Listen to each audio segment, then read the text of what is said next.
Inside information رکھتے ہیں اور حقائق کے بارے میں علم رکھتے ہیں، کچھ ایسے حقائق جو ابھی تک قوم کے سامنے نہیں آئے۔ میں تعارف کروں گا اپنے مہمانوں کا۔ ہمارے ساتھ موجود ہیں جناب لیفٹیننٹ جنرل ریٹائرڈ شاہد عزیز صاحب، نیب کے سابق چیئرمین ہیں۔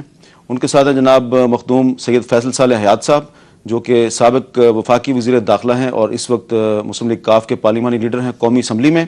اور شاہد عزیز صاحب کے بارے میں آپ کو یہ بھی بتا دوں کہ جب 1998 میں پاکستان نے ایٹمی دھماکے کیے تھے تو اس وقت آپ ڈی جی ملٹری آپریشنز تھے، اور اس کے بعد 9/11 کے بعد آپ چیف آف جنرل سٹاف تھے، کور کمانڈر لاہور تھے، اور پھر 2005 میں آپ کو چیئرمین نیب بنایا گیا۔ یہ بات درست ہے جی؟ کوئی غلط؟ میں ڈائریکٹر تھا ایٹمی دھماکوں میں۔ ایٹمی دھماکوں کے ڈائریکٹر تھے آپ؟ میں اس زمانے میں ملٹری آپریشنز ڈائریکٹریٹ میں ڈائریکٹر تھا، بریگیڈیئر اچھا تھا۔ ٹھیک ہے، یعنی کہ وہ آپ کی نگرانی میں ہوا سب کچھ، یعنی کہ آپ بہت ڈپلائمنٹ وغیرہ سینسٹیو معاملات جو ہیں وہ آپ کے سامنے ہوتے رہے۔ یہ سب سے پہلے آپ چیف آف جنرل سٹاف تھے جی۔ اس زمانے میں ڈرون اٹیکس پاکستان میں شروع ہوئے، آپ 2004 میں شروع ہو گئے تھے، 2004 میں پہلا ہوا تھا۔ میں 2003 میں چیف آف سٹاف کی جاب چھوڑ چکا تھا۔ اچھا، لیکن آپ فوج میں تو تھے نا، آپ کور کمانڈر تھے؟ کور کمانڈر تھے، اور ہمیں یہ سنایا جاتا تھا کہ سارے فیصلے کور کمانڈر کرتے ہیں، اور یہ جو سارے معاملات تھے، لوگ پاکستانی جو ہیں امریکہ کے حوالے کیے جا رہے تھے، ڈرون اٹیکس ہو رہے تھے، کیا مشرف صاحب یہ سارے فیصلے آپ سے پوچھ کے کرتے تھے؟ دیکھیں، ایک عام تاثر ہے کہ فوجی حکومت تھی، لیکن یہ تاثر اس سینس میں تو ٹھیک ہے کہ فوجی بیکڈ پریزیڈنٹ تھا، اور وہ پریزیڈنٹ آرمی کا چیف بھی تھا، لیکن اس کو یوں کہہ دینا کہ تمام فیصلے کور کمانڈرز کانفرنس میں کیے جاتے تھے، یہ سراسر غلط ہے۔ کور کمانڈر کانفرنس کا جو فورم ہے، اس فورم کے پاس وہ انفارمیشن ہی نہیں ہوتی جن کے اوپر بیس کر کے کوئی فیصلے کیے جا سکیں۔ یہ گورنمنٹ لیول کے فیصلے ہوتے ہیں، ان کی انفارمیشن اور تمام ڈیٹا جس کے اوپر کہ وہ ذہن کام کرے اور پھر کسی آدمی نتیجے اور فیصلے پر پہنچے، یہ تو منسٹریوں کے پاس ہوتا ہے۔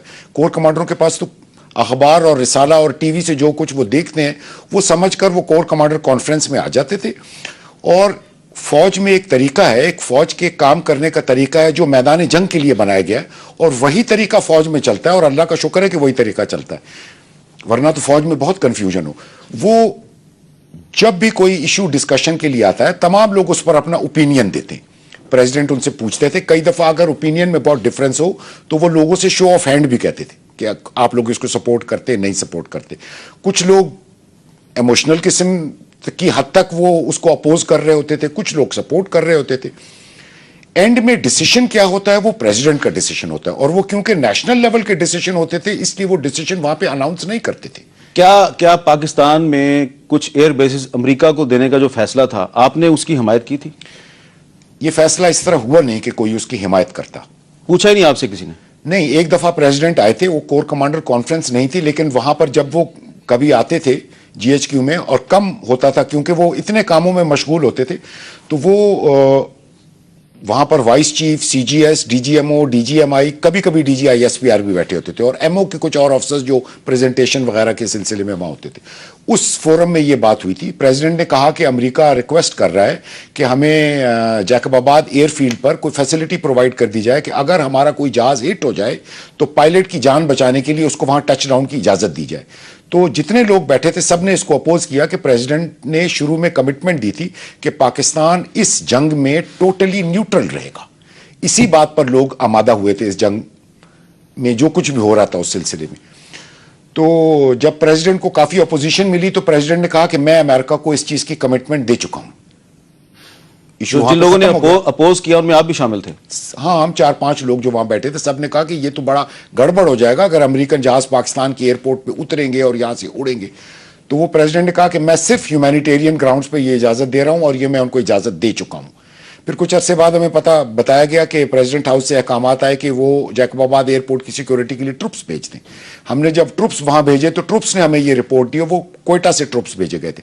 ٹروپس نے یہ رپورٹ دی کہ وہ جیکب آباد ایئر فیلڈ تو پورا امریکنز نے گھیرے میں لیا ہوا ہے اور ہمیں اندر جانے کی اجازت نہیں ہے۔ اور پاکستانی فوج کو اپنے ہی ملک میں اپنے ہی فوجی اڈے کے اندر جانے سے امریکی فوج نے روک دیا۔ جی، اور پھر ہم نے وہ گھیرا اس امریکن گھیرے کے باہر پروٹیکشن کے لیے لگایا، اور پھر ان لوگوں نے بعد میں ہمیں یہ بتایا کہ وہاں سے روزمرہ جہاز آتے جاتے ہیں۔ فیصل صاحب، کچھ عرصے کے بعد مجھے پرائیویٹ کنیکشن کے ذریعے یہ پتا چلا کہ پسنی ایئرپورٹ بھی اسی طرح امریکنز کے پاس ہے اور شروع سے ہے اور مجھے اس کا پتہ نہیں تھا.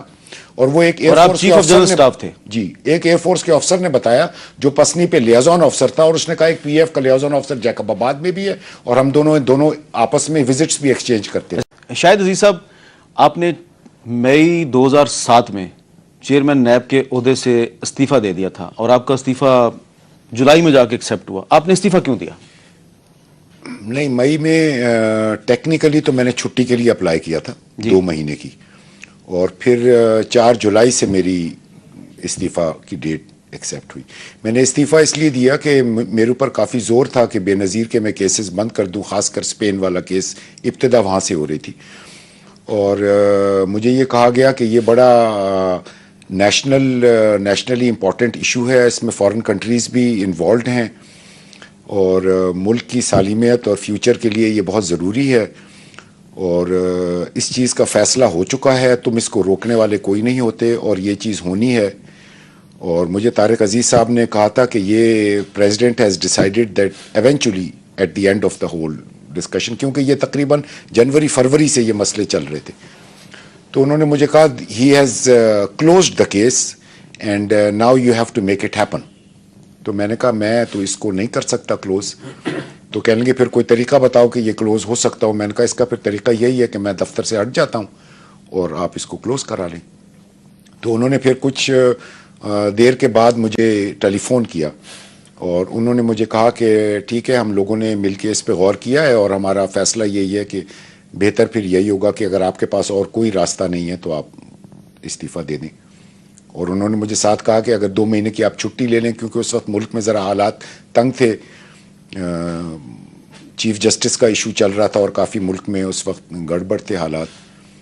تو پھر میں نے 2 مہینے کی چھٹی کو اپلائی کر دیا اور 4 جولائی سے میں نیب کے آفس سے فارغ ہو گیا, لیکن میں 3 مئی کے بعد نیب کے دفتر میں دوبارہ گیا نہیں. ایک سوال ہے آپ سے, اب یہ جو این آر او کے جو بینیفیشریز کی لسٹ آئی اس میں اکثر سیاستدان تھے, بیوروکریٹ تھے, ہم نے خوب رگڑا لگایا ان کو, لیکن آپ خود بتا رہے ہیں کہ محترمہ بے نظیر بھٹو صاحبہ کے مقدمات ختم کرنے کے لیے پریشرائز آپ کو کرتے تھے پرویز مشرف صاحب, حامد جاوید صاحب, طارق عزیز صاحب.